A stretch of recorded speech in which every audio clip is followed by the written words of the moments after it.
There's a current trend in art making technology that we're being force-fed by software companies to make everything as efficient as possible. Why would you create a piece of artwork when you can just prompt it? It's way more efficient, right? You get it done faster. But while efficiency is a great facilitator of using technology, it is not the point of the creative process, like at all. Hi, I'm Noel and I teach computer-based music production.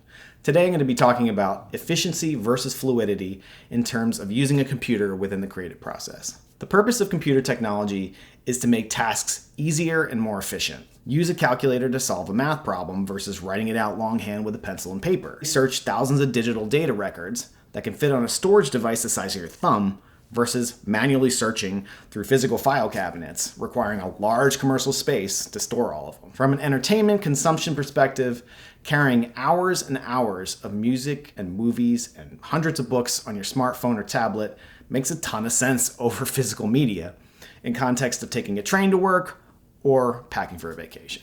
However, when efficiency is applied to the creative process, there's a conflict. While efficiency is helpful in certain aspects of the creative process, it is not the point of the creative process. The point of the creative process is itself. In fact, the term creative process says its purpose right there in the phrase itself. Creativity is fundamentally process-based. Efficiency is fundamentally product-based. And reaching the end result in the fastest way possible is its purpose. With this fundamental difference in mind, how do we reconcile technology and the creative process? Unfortunately, it's up to us, so we have to be very deliberate about it. The first and most obvious way is to go to the extremes. If we go to the highest tech route possible, and therefore the most efficient, we can use an AI prompt and call it a day. The lowest tech route is to forego all modern technological influence, and in the case of music, use only acoustic instruments and only play live. Very romantic. Plenty of people are already out there following both of these methods. But what happens if our tastes don't align with either extreme? For example, I don't want to prompt an AI to make my music. I'm a musician, I'm a songwriter, I'm a music producer.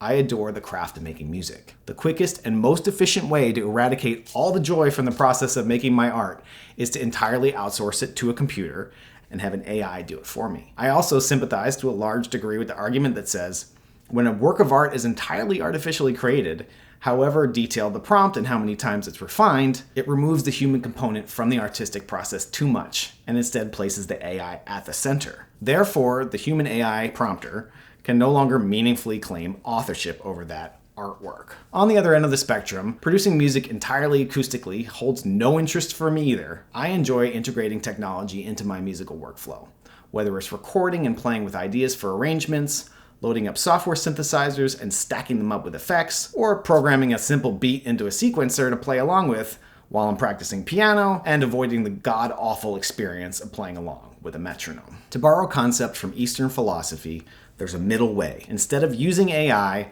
or going acoustic, you can integrate a computer into your creative workflow with your soul and creative satisfaction intact. This is done by replacing efficiency with fluidity. Because computers were created fundamentally with efficiency in mind, we need to go against the grain and use them in ways that make our process more fluid instead of more efficient. If you're a musician, a writer, a painter, or artist of any kind, you're familiar with what is commonly called the flow state. You're working on a piece of art, and the entire rest of the world drops away. You feel elated, euphoric, your wings spread and you're flying. It feels effortless even though your brain is fully engaged. You're not thinking about it, you're doing it. It's the best feeling in the world. We artists know that nothing in life can replace that feeling. Using a computer to make art can be just like that. I had the experience regularly when making my own music. Just like a musical instrument, the more you practice using a computer, the easier it becomes. And eventually all technological barriers dissolve away, and it's just you and your art. Efficiency will come into play in any computer-based endeavor and is welcome to some degree. However, when it tries to get its sticky little fingers into the core of our art, it has outstayed its welcome and needs to be shown the door.